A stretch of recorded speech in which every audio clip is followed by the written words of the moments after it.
Again, we'll start. Because we're all early. Very constantly got moved along and speak to knock on that fellow's door every time. Who's going to bring his scholarship to go hit him on the head? Yes.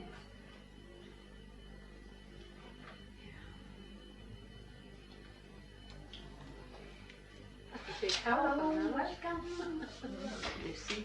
How are you, George? How are you, Irene?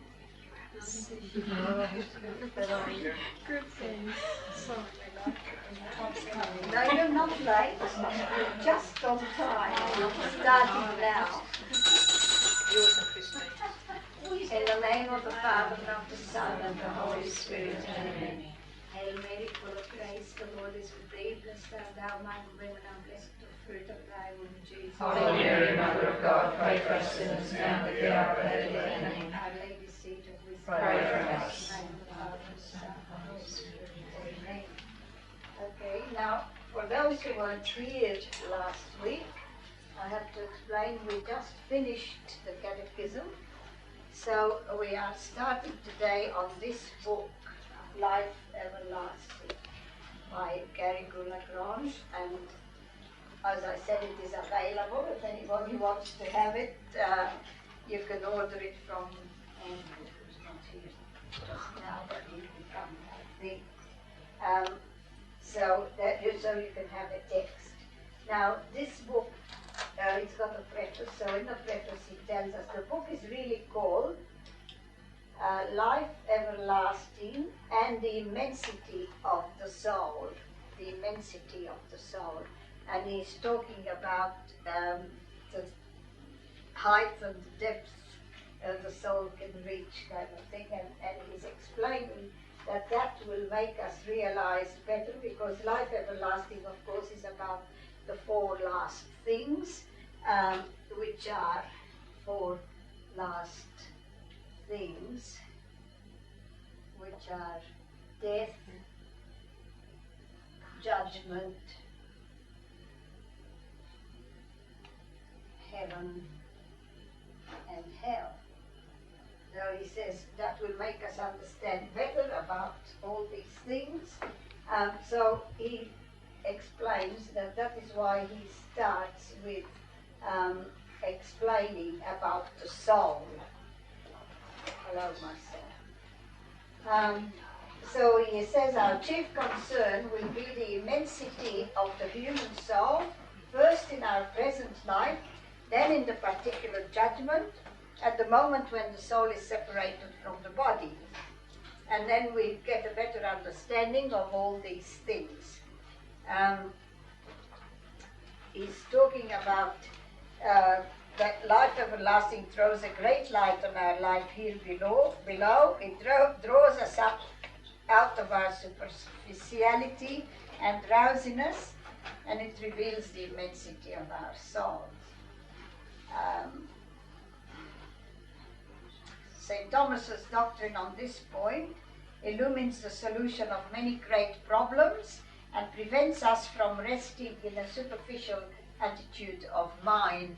So here we are going a bit more deeply than we went before into the physical constitution of the soul, and what the soul is made for, what it is, what it can attain, what it can know, and what it can't know, and so on.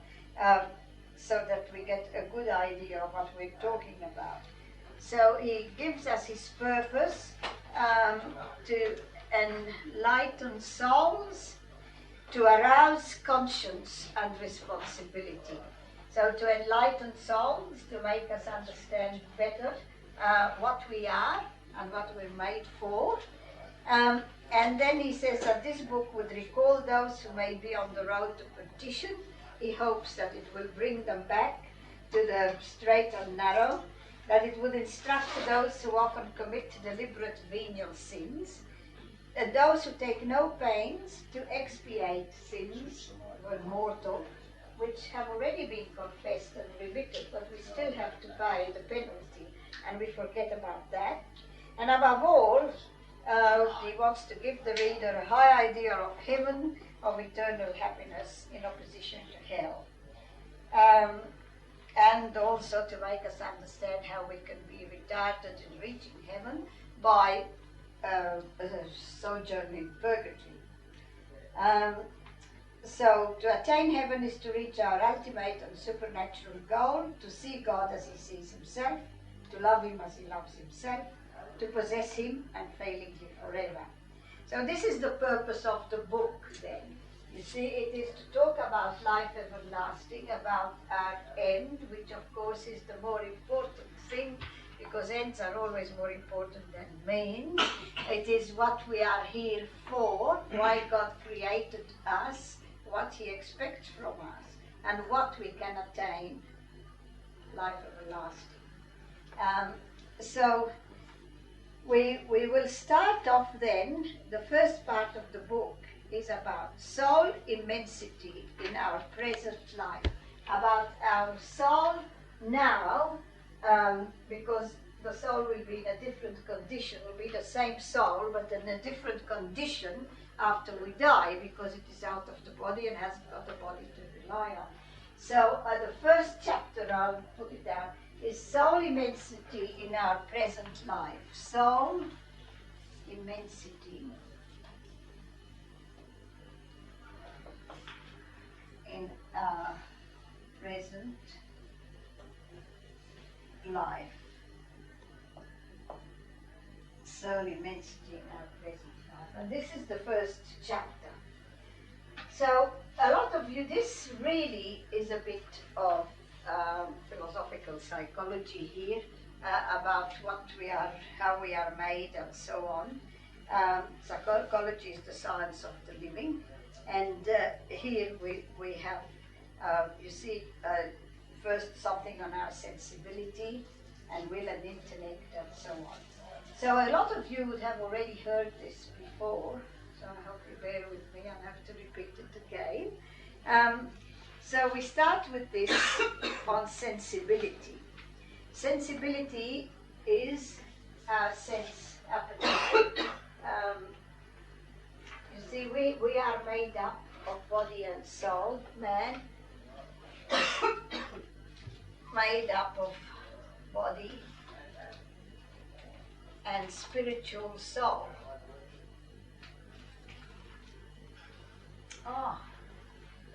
Spiritual soul.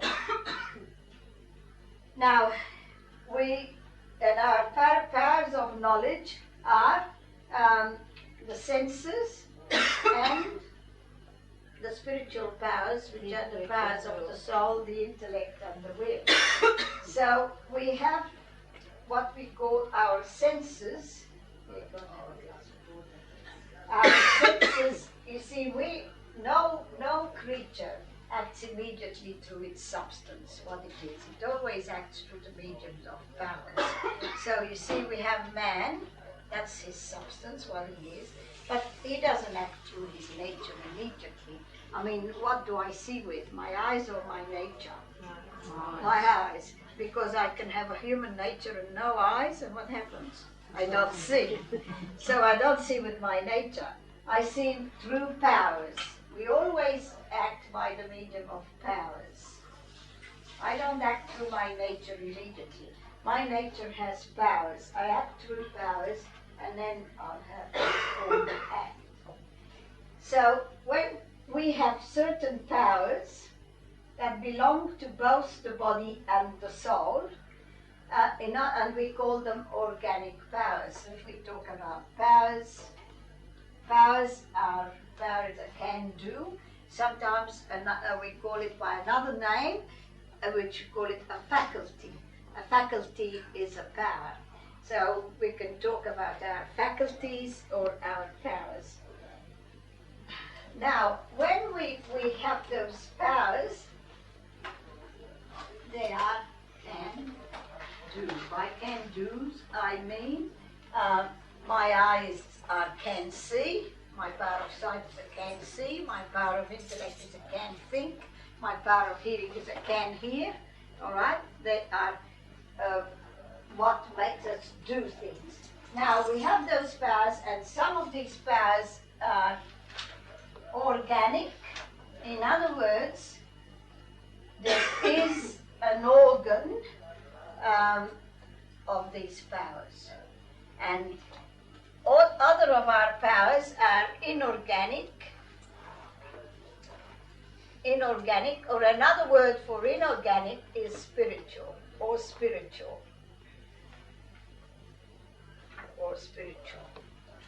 Now those powers that are inorganic simply means what it says. Organic means that there is an organ for these powers, so that your eyes have an organ and your power of sight dwells in that organ.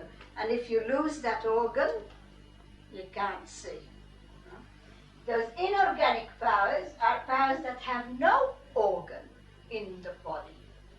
There is no organ of thought, for example. You don't think with your brains. You think dependently on your brains, but dependence doesn't mean identity. So you see, there's no organ of the brain, no organ of the will. They are purely spiritual powers. And by spiritual we mean that they can exist without the body. A spirit is what can exist and act without the body. So we have only two inorganic and spiritual powers. They are intellect and will. That means that for them to work, they only need the soul. They can do without the body. My intellect and my will can function without the body. That's why when we die, we can still think and we can still love. What did you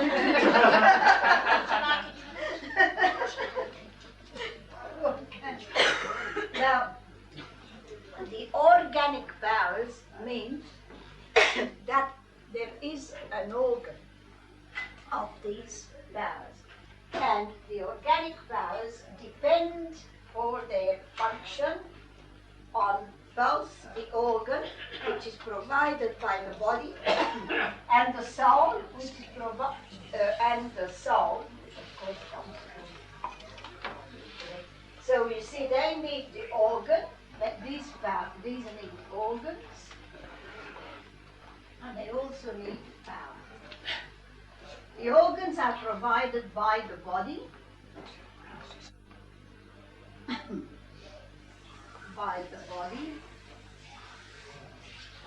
and thank you very much. And the power is provided by the soul.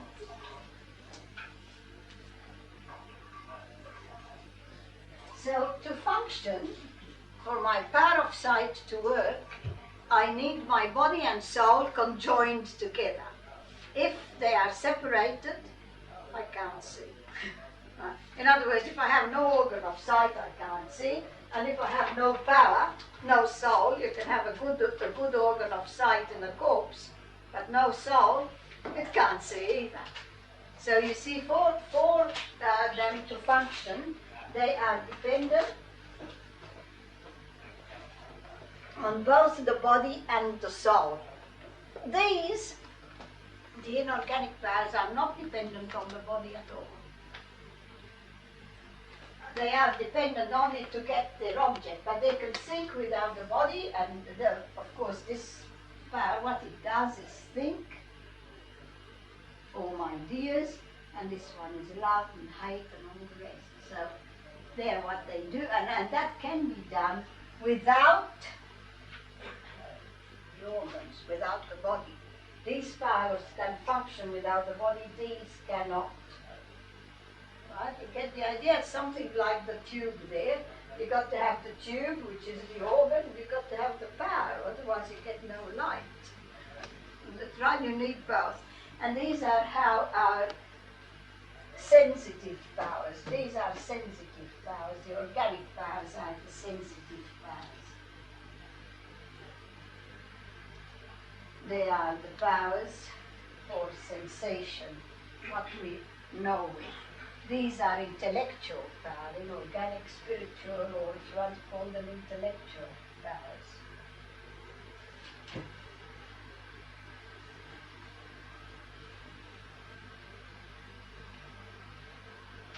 Here we are. Now, these we share with the lower animals. These are proper to us. The animals haven't got an intellect and they haven't got a will. Now, if we have a look at our powers of knowledge are, I do bring my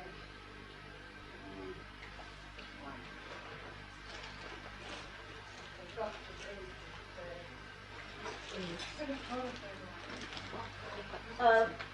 a Scott towel. Oh, thank you. That's good. Did you need some of them? No, okay. Thank you.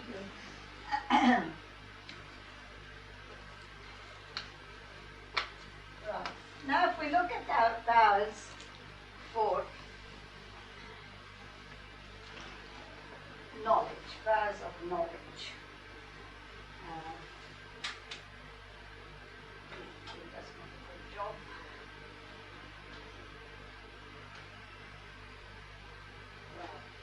Powers of knowledge.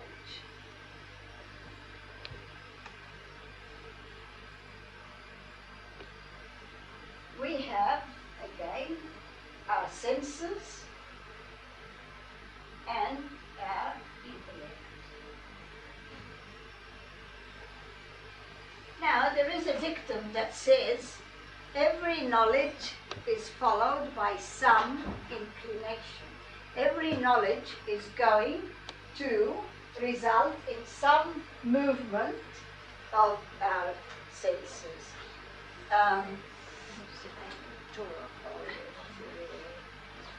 Cheers. No, it's not the chair I want.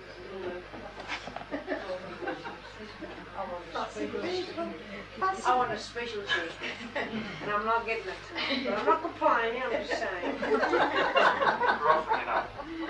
I like to offer it up. If you see me standing on my head, you know what's happening. The chair's not right. Now, all right. So the senses know in a different manner from which the intellect knows. The senses know. I better give you the senses first, and then we go to the senses. We have what we call the external senses and the internal senses. The internal senses, put the external senses for our sight, hearing, smell, taste, and touch. The internal senses are what we call sense consciousness. There is a special sense which makes us conscious of all our sensation, and also makes us aware of what's going on and coordinates them all together. So I know that, they're not all sort of disparate, but they all come together. I know that if I see a flower and I smell it, it's the same thing that's giving me the smell and the sight. Then we have another one called imagination, and another one called memory. I'm sure you've heard of them. And another one called estimative sense. And in the animals we call it instinct. It's a sense. It's the one that comes closest to intellect. Always the highest of the lower captures the lowest of the higher. Right? So these are internal senses, and why we call them internal senses is because they can't function unless these function. Right? I can never imagine anything unless I've seen or heard or smelled or tasted something. And so their object comes to them through these, and then they pass on what they know And out of that matter that they pass on to the intellect forms ideas through abstraction. It abstracts what something is out of that information, and it forms ideas. So we have to distinguish between the two. The senses always know a particular thing. They don't know what we call the universal. In other words, a dog cannot know what a man is. Ideas tell us what things are, because we have ideas of natures, and nature is what something is. So we know what things are. Essences. Another word for natures is essences. So a man can understand, he can have an idea of what a man is, or a dog is, or an animal is. But an animal cannot have an idea of animal. An animal can only know this animal or this man. This man. He knows this man, he doesn't know that one. We can know what man is in the universal. So what happens is, I'm trying to make it simple, what happens is, we see a man for the first time, and we understand that's a man. What happens? We abstract the nature. In other words, we realize that there is something in this man here that makes it be a man. But what is it? Is it dark hair? No, because you can have a man with grey hair. Or no hair at all, that's right. Or what is it? Is it because it's a female? No, because you can have a man who is a male. Is it because it's young? No, because you can have a man who is a baby or who is 100 years old. It's still a man. Is it blue eyes? What is it? You see, what I understand, I've dropped all these things that are peculiar to this man, and I've kept in my mind only what is necessary for a man to have. That you call abstraction. Then once I realize what a man is, I can say, oh, there's another man, there's another, all these men, although they look different. You see, I've dropped everything that's peculiar to Philippa and kept only what's necessary to Philippa. In other words, that should be her humanity and her, that she's a rational animal. She's something that reasons, you see. That's all I've kept. I haven't kept her age, I haven't kept her color, because it could be a black man, couldn't it? I haven't kept her looks, I haven't kept her shape, I haven't kept anything. That is not essential. So I can understand just man, and my idea of man fits every man that ever was, is, or will be. You see, I can say that's a man, that's a man, that's a man, can't I? Even a man I've never seen before. Now the doggies and the cats, the pussycats are not like that. They can't abstract, so they know only this man. They don't even know he's a man. They can't even say he's a man, because I know the essence. You see, I know what a man is. They don't know what a man is. They know this man of this color, of this size, at this time, in this place, and so on. You see, you follow? That's what we call the singular, or the this. All those senses know only singulars. Sense is of singulars. But understanding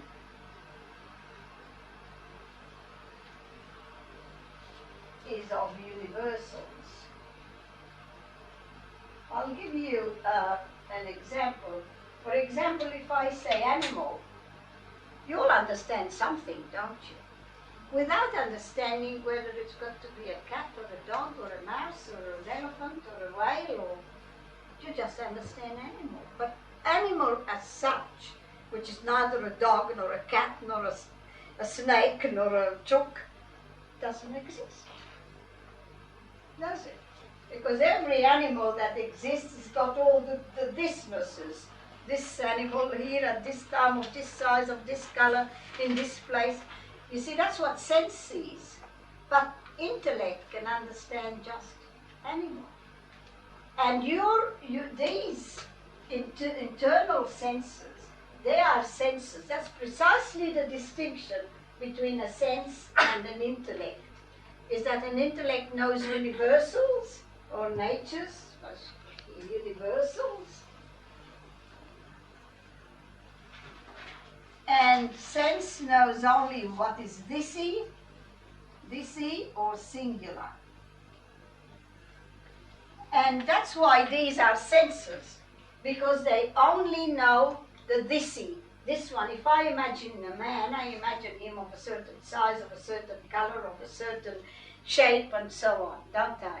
So they can only attain the singular. So a dog has got a memory, he has an imagination, and he has that very high sense, which is like a natural judgment. He doesn't judge, he doesn't make the judgment, but he's got it there, you know. I mean, we could say the dog sees the cat. So he says, all right, dogs don't like cats, so I'll chase that cat. That reasoning is not made by him. It comes to him ready-made through his nature. So we think it's an intellect.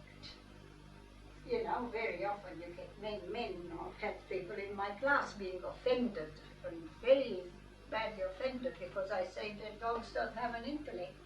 But it's not an intellect. It comes close to intellect. Sometimes you can swear blind, they know what you're saying, but they don't. So anyway, this is the distinction between sense and, does it make sense or doesn't it? Animals that have all the senses.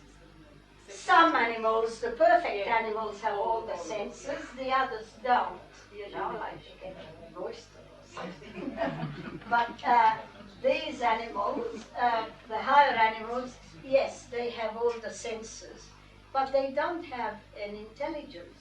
So they can't, and you see, if I asked you, if I just sang out animal now, and I asked each one of you what you imagined, because you see, when we think of something, we necessarily imagine it. When we imagine of something, we necessarily think of it, because our body and our souls are one substance.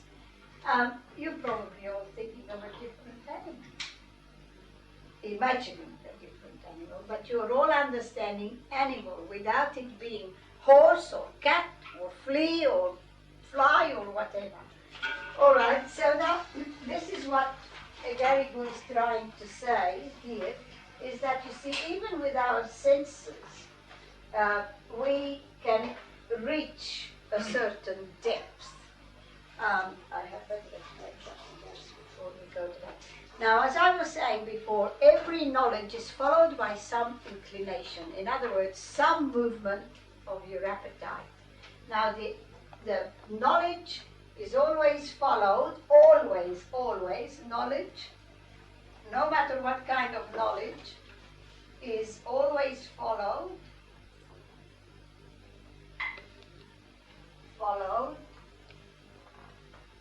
by some movement of appetite. And what is appetite? What am I talking about? Appetite is, when you go for something. You see, these are the knowing powers, and the appetitive powers are the going powers. They go for the thing, or they run away from it, or whatever. The dog sees a wolf, he runs away from it. He gets the appetite to run away. So what's happened to him? He gets the passion of fear. That's right. Now the passion of fear, the movements of these, of the appetitive sense appetite, they are called passions. So I get since every knowledge is followed by some movement of appetite, and that's another way of putting it, is that knowledge knowledge is followed by some inclination. An inclination to run, to love, to hate, to do something anyway. No knowledge ever leaves us completely indifferent. Right? So now we have our appetitive powers. And that's what appetite means, inclination and order towards something which befits you, or away from something which doesn't befit you, doesn't suit you. See? Now that's an appetite. So seeing we have two different modes of knowing, we have senses, or sensation, and intellection. Two modes of knowledge. Yeah. Now, the appetite that follows upon what I understand, something I understand, is called the will. That is the will. The will is the appetite of the intellect. When I understand something to be good, now say in the supernatural order, you understand grace to be good. You want sanctifying grace, don't you? Because it makes you holy. You understand holiness to be good. You will it. Well, that's an intellectual appetite there. It's a movement of your will. That's will. If you sense something to be good, if you smell the nice chocolate cake cooking in the oven and you're hungry and you want it, that's what we call sensuality. Sensuality is the appetite that follows sense knowledge. Will is the appetite that follows upon intellectual knowledge. Follow that? All right. They work together normally, if I want, anyway. When the movement of my appetite starts here, we call it an emotion. When it starts here, we call it a passion. And we have 11 passions and 11 emotions, and they are by the same name. I think I gave them to you last week.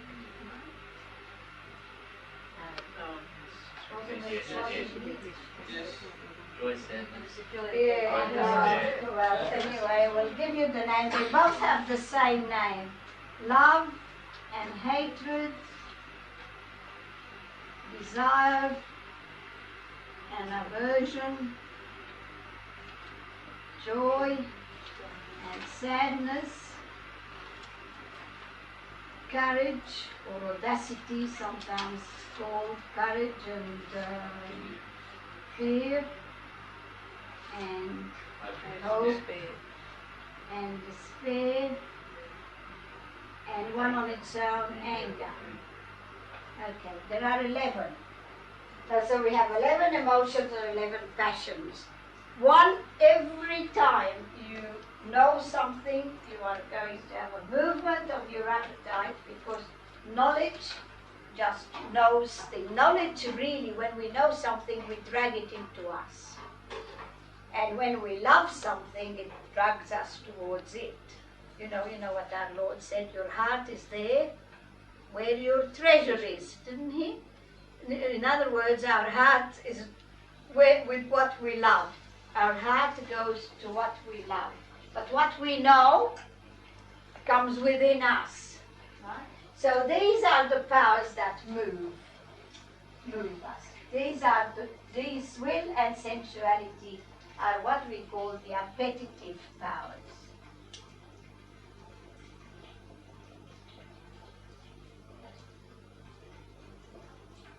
These are the powers for knowledge.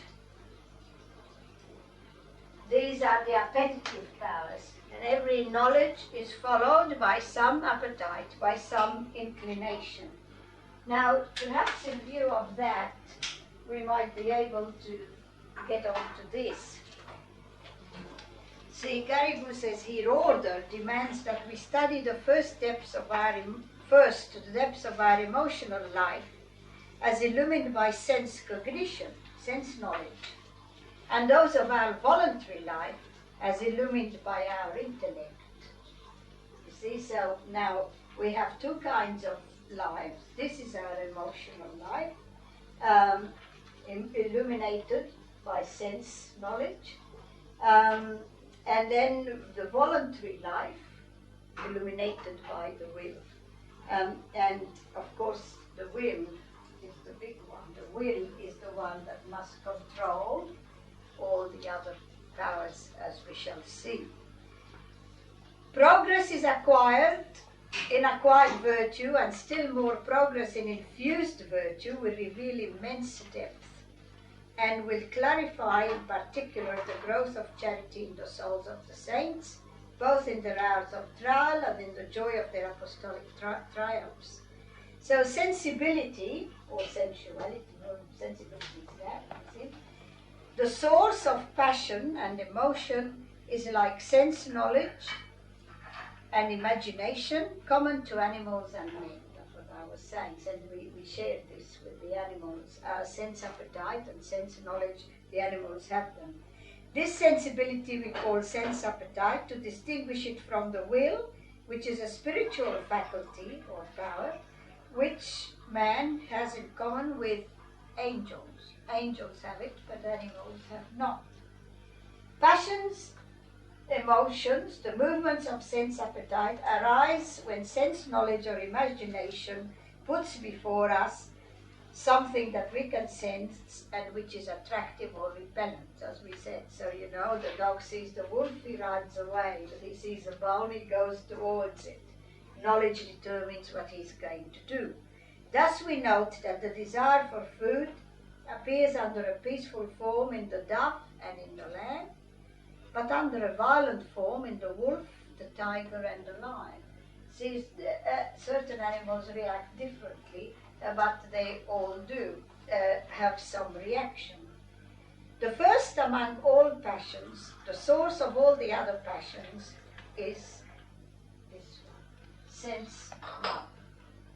You see, because all our knowledge, whatever knowledge is, whether it is intellectual or sensitive knowledge, it all starts in our senses. So if that anybody were born without any sense functioning, that person would never understand anything in this life. Do you agree with that? Andrew? I was just wondering if he was baptized or something. Oh yeah. No, even if he's baptized, he wouldn't know anything in this life. In the next life, yes. But in this life, if we were born not like Helen Keller, she had, what, 2 senses, didn't she? Two. But if we were born with nothing, we wouldn't survive anyway. But we would never know anything because our intellect has no contact with the outside world except through the external senses. See, if you don't see, hear, smell, touch or taste, your intellect can make no contact with the reality, any reality outside of you.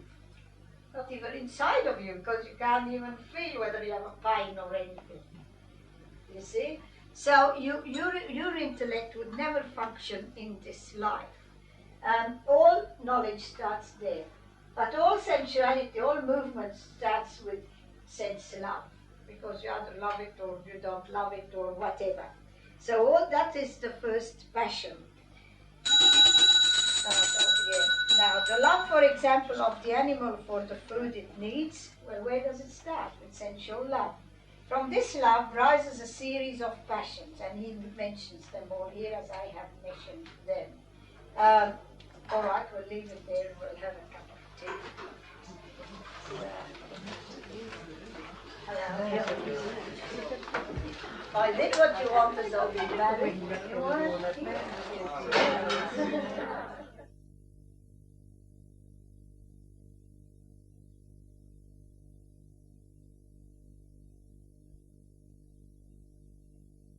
May we start? Sorry, You're right, Margaret.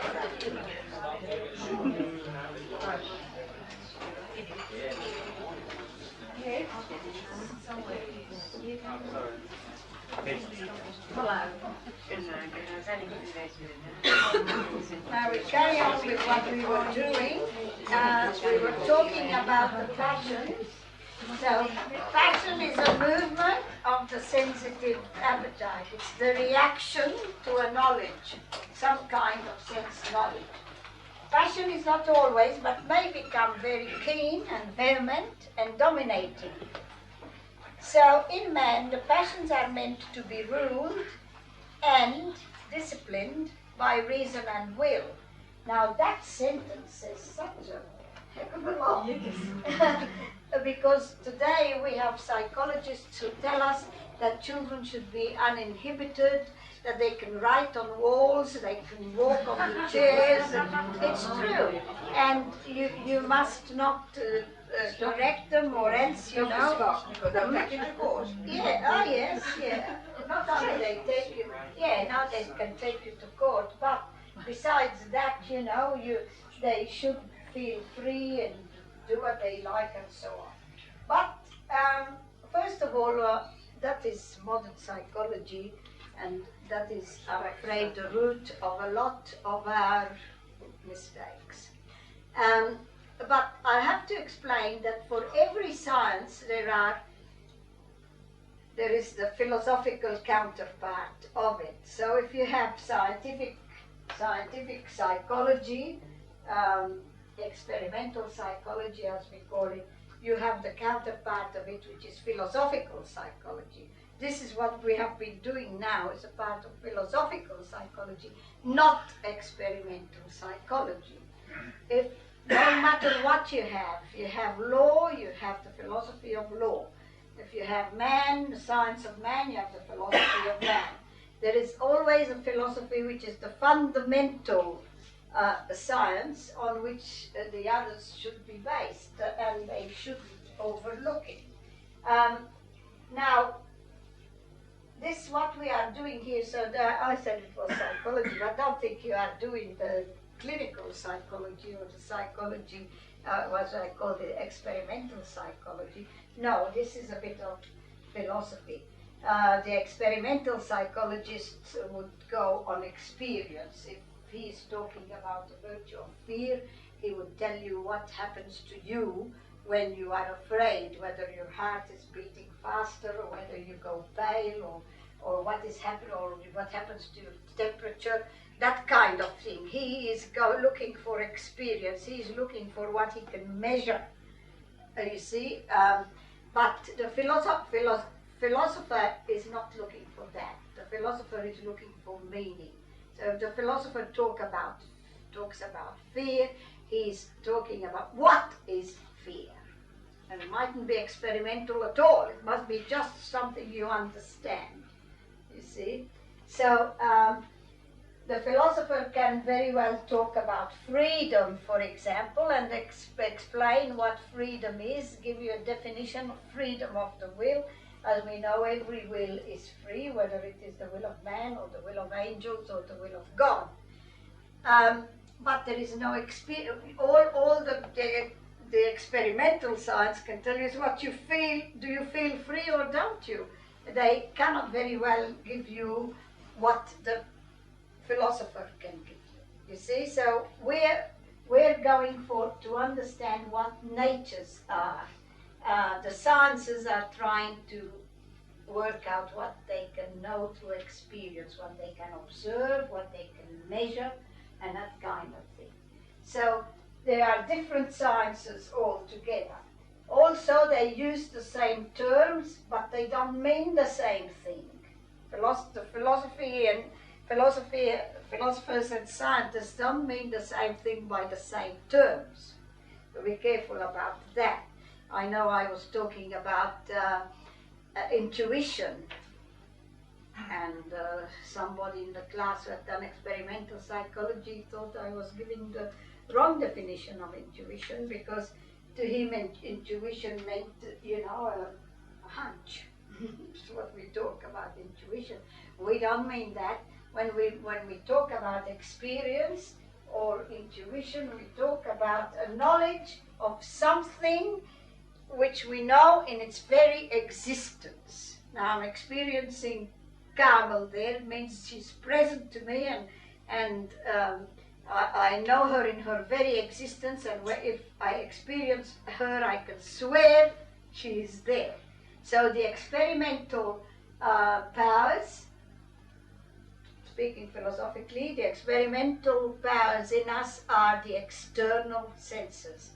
If I see something, or hear it, or smell it, or taste it, or feel it, it's got to be present to me, hasn't it? And if I feel it, if I see it, or taste it, or smell it, or feel it, I can swear blind it is there, doesn't it? Our experience, I can swear blind. Now, of the internal senses, only sense consciousness is experimental sense. Sense consciousness, when it knows something, it knows it in its existence. But the others, imagination, memory, they are not intuitive. They are not experimental senses. I can imagine something. I can imagine a mountain of pure gold as high as Mount Everest. Does it exist? No. But if I see it, it exists, doesn't it? There you are. So that's what we mean by experience. So that's what we mean by intuition. That's only one example. You can multiply. So be very careful. If you don't understand terms, ask me to explain. Or if you think that they mean something else. So Garrigou is saying here that in man, the passions are meant to be ruled and disciplined by reason and will. Why are they meant to be ruled and disciplined by reason and will? Because what makes you be human, really, is your intellect and your will. It's the fact that you have a spiritual soul and those powers. And therefore, you see, what is natural, because people say, oh, it's natural for kids to act that way. But what is natural for man to do is not the same as what is natural for a horse to do, or a dog to do. You see, because for man, it is natural to use his mind and his will. That's natural for man. And it's not natural for man to let his passions rule him. Well, we have to have order. That is one of the things the Holy Spirit does to us. We talk about the indwelling of the Holy Spirit and grace and so on. One of the things it produces in us is order. Order. First things first. That's order. Order means disposition of a many with respect to first. That's it. So he puts order, and that order, so the order in man, the natural order in man, is that his intellect and his will come first, and they rule over the other powers. And if they don't, if a man lets his sense powers rule over his intellect and will, that's not developing his personality, that's making a bully of him. Would that order be something natural to man, original sin? Original sin is not natural. It's anti-natural.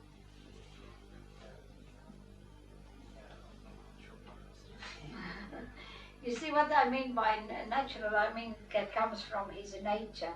Now, of his nature, man, even if God had not elevated him to the supernatural order, even if God had never given him grace, which he didn't have to give him, he still would have had to submit all his other powers, subject them to intellect and will.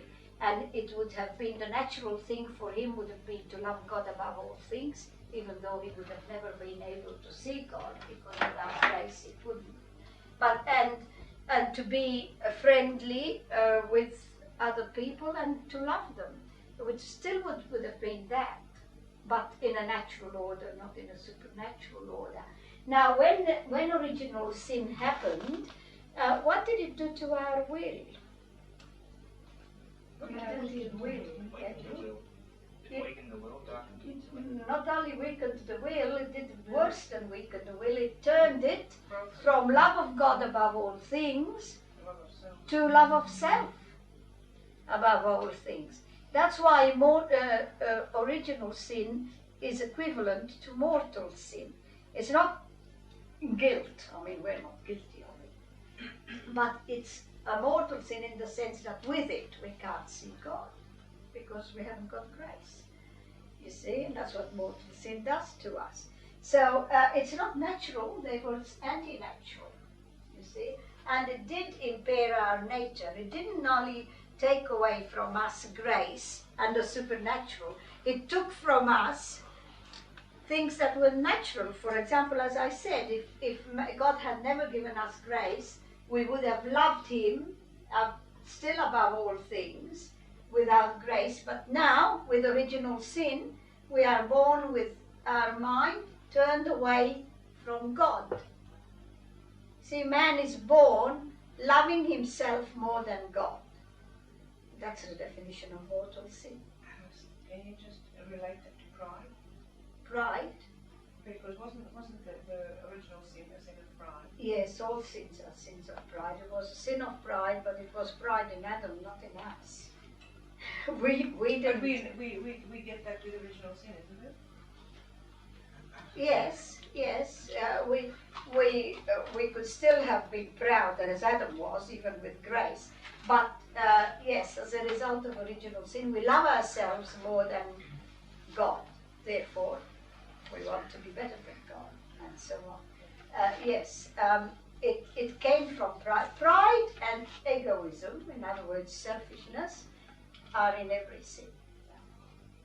Every sin is an expression of our pride and our disobedience too. You could say is in every sin, because we can't commit a sin unless we disobey God. Are in every sin, but original sin therefore is anti-natural. Every sin is anti-natural. You see, the natural thing is for us to get good, isn't it? Every man understands that. That's the first principle of the moral order. Get good. Love God above all things, Christ said. Now Aristotle says, get good. The greater good is God. It comes to the same thing, you see. And that is the first natural. And in every sin, we are acting anti-naturally. Because in every act that is sinful is a sin, precisely because in that act we throw away more good than we get. That's why it's a sin. So it's anti-natural and unreasonable, isn't it? It's against reason. So the good man is the reasonable man. And the reasonable man is the happy man. You see, it all works together. So anyway, to come back to control our passions, a man does not suffer by controlling his passion. It's unto his good to control his passions, because otherwise the passions can rule his mind and he can become a slave to them. Our passions can enslave us. And actually, when we say that Christ came to set us free, that's one of the things he set us free from, slavery to our own passions. In other words, to sin. We're fighting against the effects of original sin. Christ. We have to fight against the Yes. effects of original sin. That's right. You see, original sin it's good to bring up these questions, because original sin has to be well understood. If you have trouble with original sin, please ask. You see, in Adam, sanctifying grace was not received in the same way as it is in us. In Adam, it fixed him up, body and soul. He had perfect control of his passions through grace. He didn't have the worry we have and the trouble we have in controlling our passions. There were two other people like that, Christ and Our Lady, because they were free of original sin. So they could control their passions. They could, get angry when they wanted to and to the degree they wanted to. But we can't control our passions like that. To us, you see, when Christ won grace back for us, he didn't give it to us in the same way he gave it to Adam. The first difference is that Adam had it to pass on to his children with generation. Now we can't pass on grace to our children. If two saints have a baby, their baby is born with original sin like everybody else. He's not born with grace. So that's the first difference. Secondly, in us it left the wounds. Christ did not heal the wounds caused by original sin.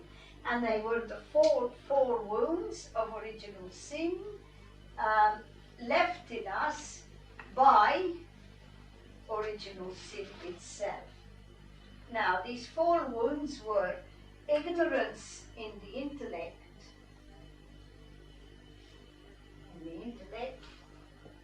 malice in the will. You see, we're born with that malice, loving ourselves more than God in the will. And then we have debility and concupiscence. That means inordinate love of pleasure out of all proportion. Concupiscence in our sensual appetite.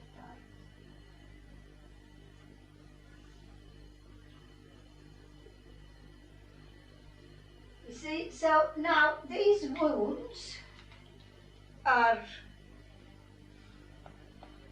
well, they were born with them, and then we get baptized, and baptism doesn't heal them, but the healing starts right then. As soon as we get grace, they begin to heal.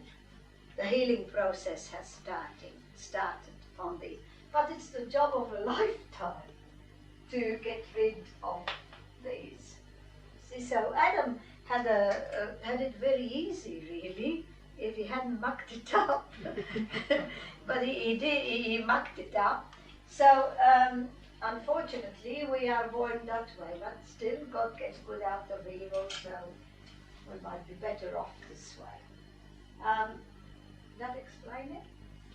See, so we have to fight all this all the time, and that is more reason why we should control our passions by our intellect and our will. In other words, it is becoming to man to act like a human being and not to act like an animal, like a brute animal. But what they are doing today is they are really dragging down man lower than an animal, because man cannot live the life of a brute animal, because he's not just a brute animal. That's all that comes to. And as we say, if you get somebody who is good, who falls, he falls deeper, lower than the man who's no good. It's like somebody diving from a high diving board. He goes down deeper than somebody who just jumps off the edge of the pool, doesn't he? He goes down deeper. The corruption of the best is the worst. We always say corruption of the best is the worst. Shakespeare puts it, flowers that fester smell far worse than weeds. That's how it is. Flowers that fester smell far worse than weeds. And that's how it is. So we cannot live the life of a brute animal. If we try to live the life of a brute animal, because we are higher beings than the animals, we go lower than the animals. You see, if an animal goes for pleasure, he wants to eat, he wants to drink. When he's had enough, he's had enough. But what man does, he goes and gets drunk. You ever see animals get drunk? Per accidents. You see, That's not in the life of an animal. Have you ever seen animals having abortions? Homosexual They animals. increase and multiply and fill the land. You see, they don't, because they are driven by their nature. In other words, the author of their nature has put a chip in them there, and they follow that. They're like the computer. Once you put the chip in, it follows that. And that's what they do. They haven't got a judgment of their own, and therefore they can't fall as low as man. You see, you can't see animals committing the sins of malice that a man can commit. We come back to our little poem of the pig. I like that little poem. You all heard about it, I suppose. The little pig was walking along, and he saw a drunk sleeping in the ditch, and he went and slept next to him for company. And then some people passing by saw the pig sleeping with the drunk, and one of them said, "You can tell the man who boozes by the company he chooses." And the little pig got up and walked away. He wouldn't be seen with the man. He's not that bad, you see. And I love that poem because it really illustrates this. You see, we cannot live the life of an animal. It's all right, the life of the animal, it's quite moral for him to chase pleasure. That's all he does all day. He chases pleasure and satisfaction of his senses. He wants to eat, and that's pleasure, isn't it? And do whatever an animal has to do, and that's it. He doesn't want any more. It's man who wants more, and we are going to see why. That's why he called it the depth of the soul. What did he call it? The immensity of the soul. Because man is never satisfied. He always wants more. The intellect, the animal, sensuality, we're going to see that later on, sensuality is not infinite. It's not infinite, it's satisfied with something. It's not an infinite appetite, but will is. Will is an infinite appetite. And so you see the dog, when he has his food and his hot, warm spot in the sun, and because it's winter, away from the wind and so on, he's satisfied. Man isn't, he wants more. You see, because the will opens onto the infinite. It's not an infinite power, but it can want things infinitely. It wants an infinite good. And we're going to see why later on, you see. So anyway, what I'm trying to say is that for a man to live a proper human life, the life that's natural to him, a life of a human being, he's got to live an intellectual life. He's got to be guided by his intellect and his will. He can't live the life of an animal. It's all right for the animals to live that way, and they can't compare us to dogs and dolphins and whatever and say that's what they do, we're going to live like them. We're human beings. We're much higher beings than that. So, and for a man to develop his personality to the full is for a man to live according to his intellect and his will to the full. You see, so they are the saints who have developed their personality to the full. What about the big people, the Napoleons and the Hitlers and the Stalins? They're the big bullies, aren't they? They developed their animality to the full. Their passions, that's what it is. They developed that. But the saints have developed their personality to the full. They are the big persons. And they're all very different. Because each one is different. They're not all trying to copy each other like we are, like a lot of monkeys. No, they don't even know the difference of sexes or anything. Debility and confusion, is that different or is that together? No. What's debility? Debility, you know, deboli in Italian? Weakness. And weakness. concupiscence is... Concupiscence is an inordinate and unreasonable love of pleasure.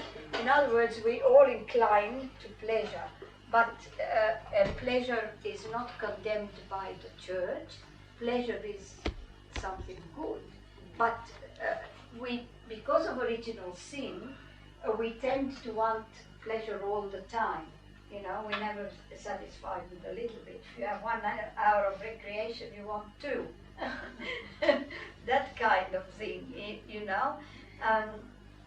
So essential, actually, we will see later on, Lucy, we have 2 sensitive appetite, but 1 intellectual appetite, that's will. We have 2. You see, when you have a higher thing, a bigger thing, like intellect is, what is better? Sense knowledge or intellectual knowledge? Intellectual knowledge. Intellect is a higher power than sense. Now, because intellect is a higher power, you only have 1. How many senses have you got? 5, and 4 internal ones. Right? Imagination, memory, and like that. So look how many senses you have, because each sense is about some little thing, an object. For example, your eyes can see colored things, but they can't hear sound. So you need another sense to get that sound. But your ears, so you have your power of hearing, but that can't feel things. So you need a sense of touch, but the sense of touch doesn't taste things.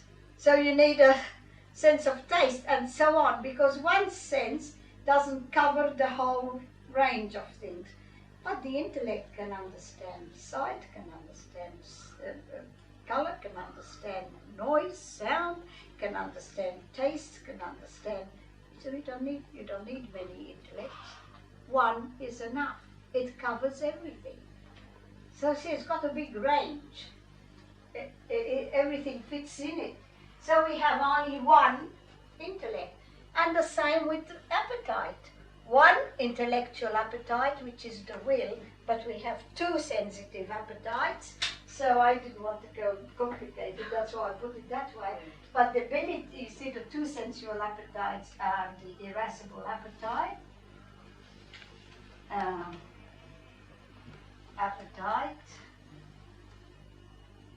and the concupiscible appetite.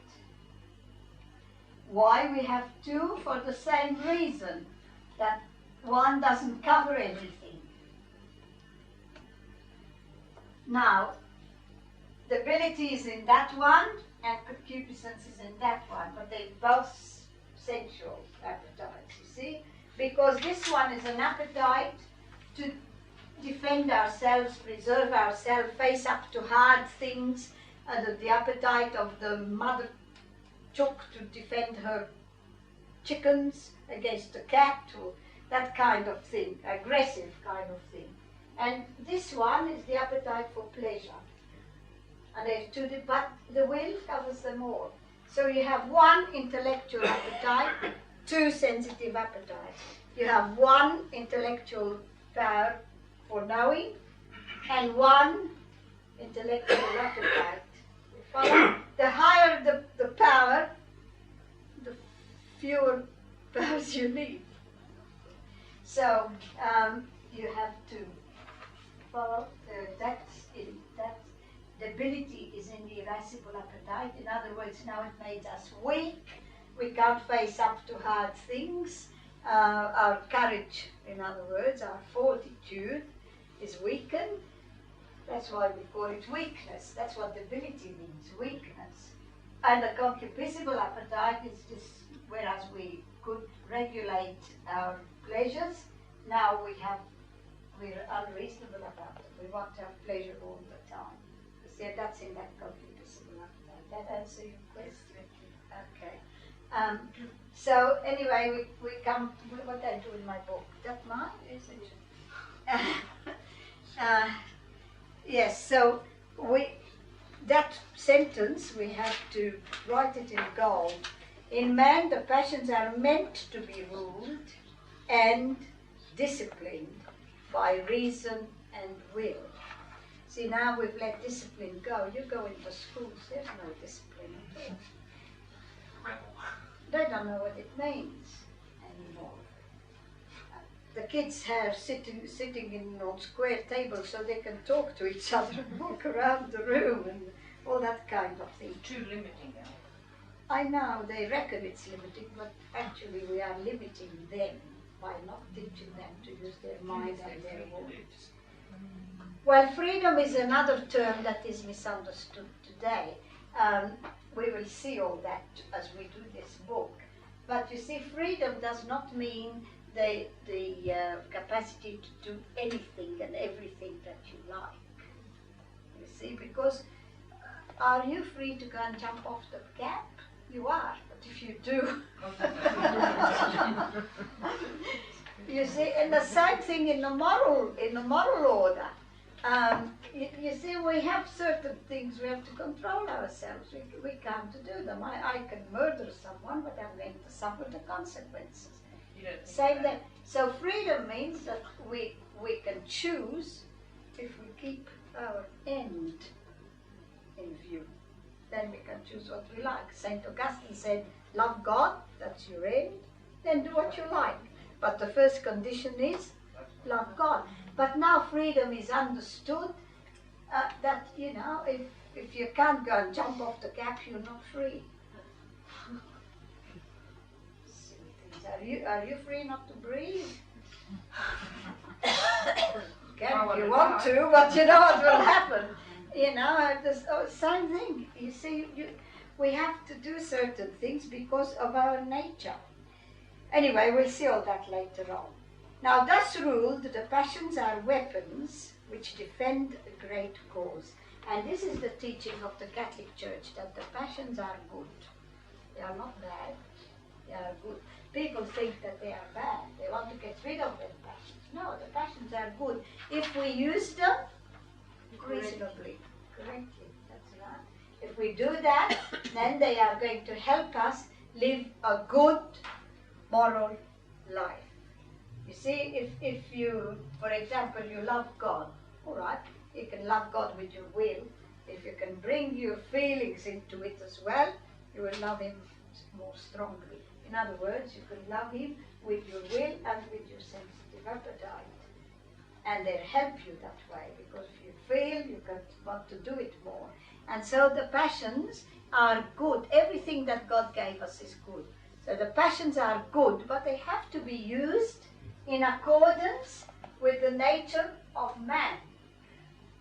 It's all right for the animal to follow his passions. That's the life he is meant to live. It's good for him. It's not good for man, because he has an intellect and he has to control his passion. On the contrary, if they remain unruly and undisciplined, they become vices.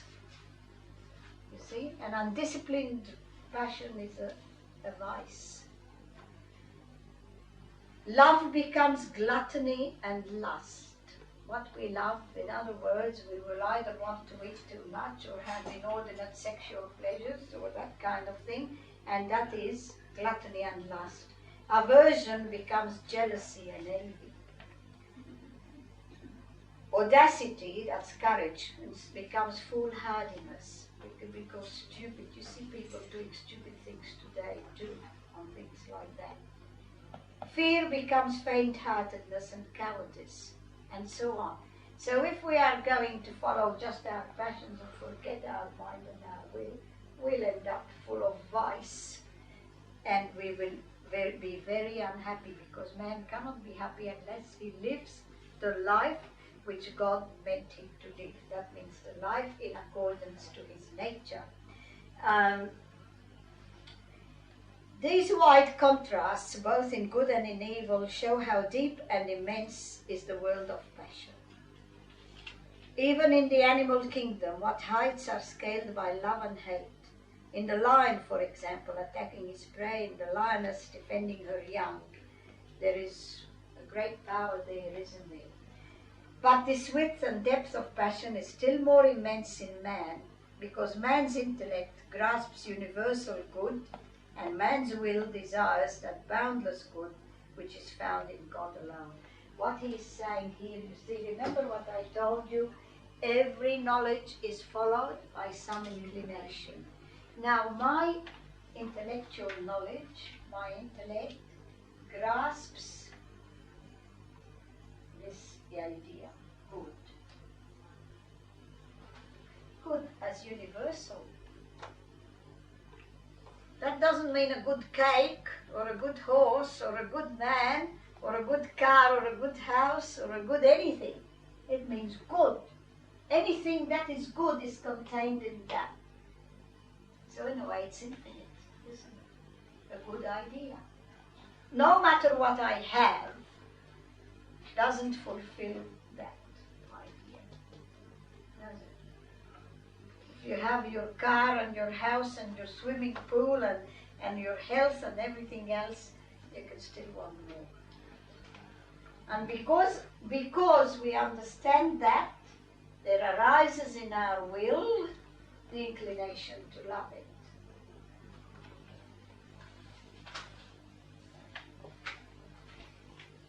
And to possess it, because we want it. So that love is attracted to this infinite good, and nothing, we're going to see it in more detail later on, but nothing less than an infinite good can fulfill my will.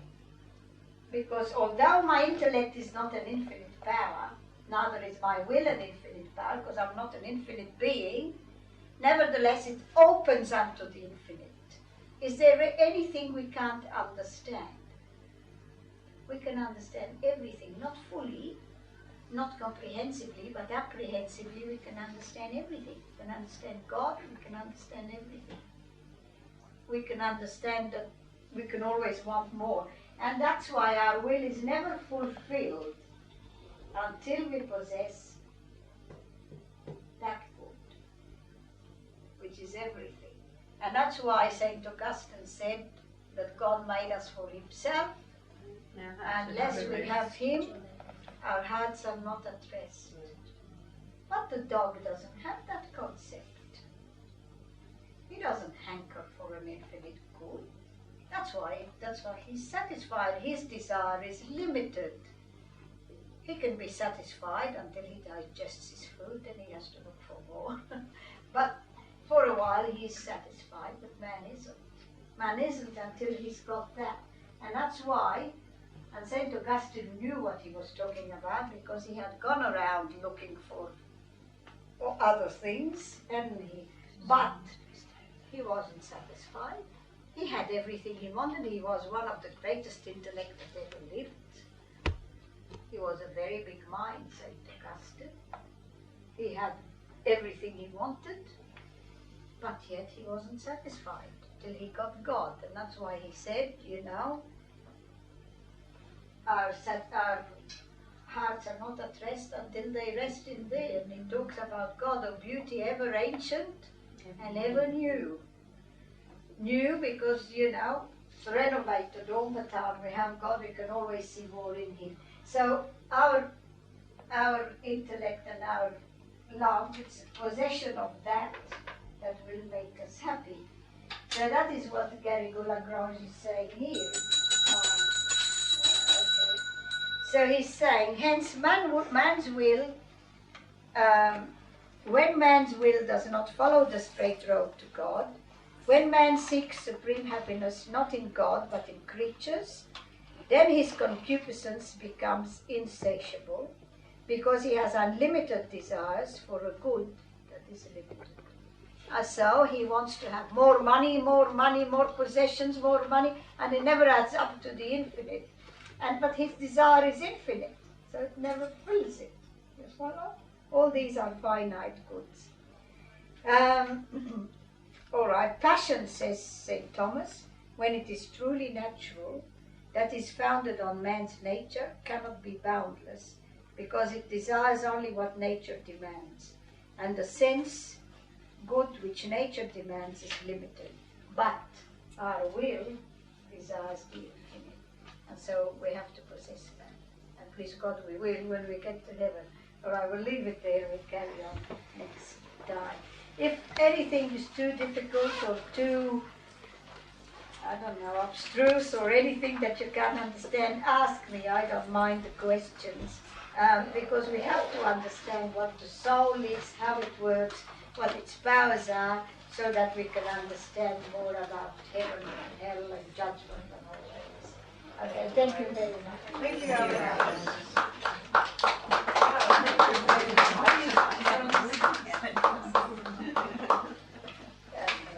Now I say our decades for the attention of all those of this class.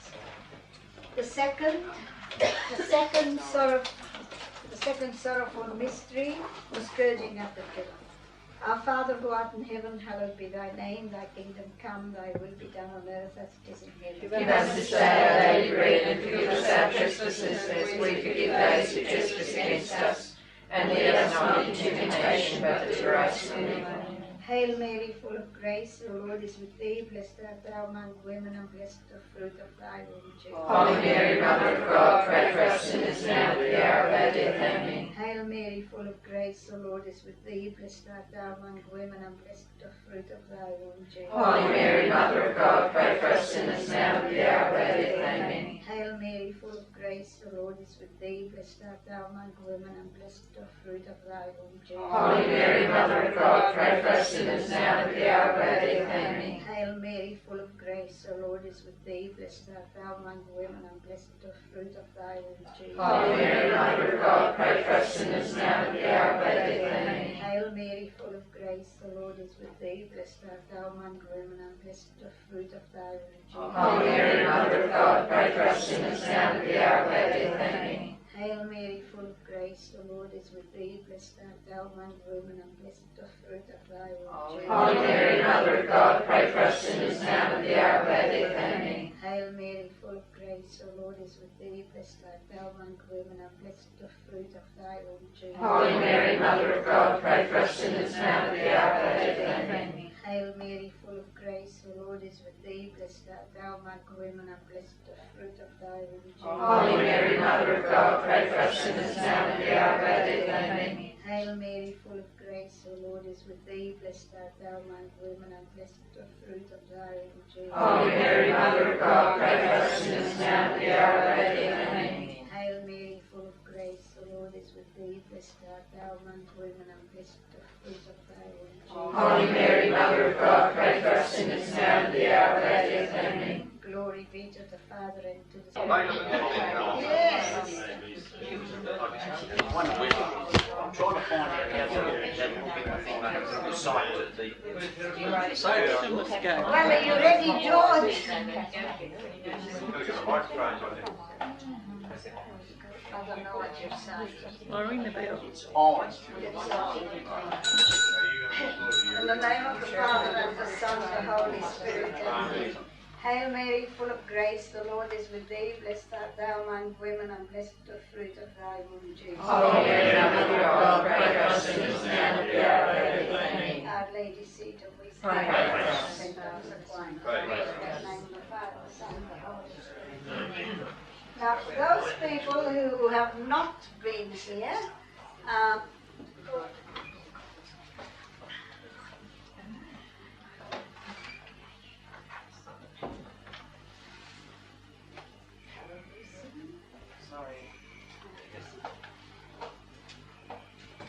we are starting on this book by Garrigou-Lagrange called Life Everlasting, and as a subtitle it's got "And the Immensity of the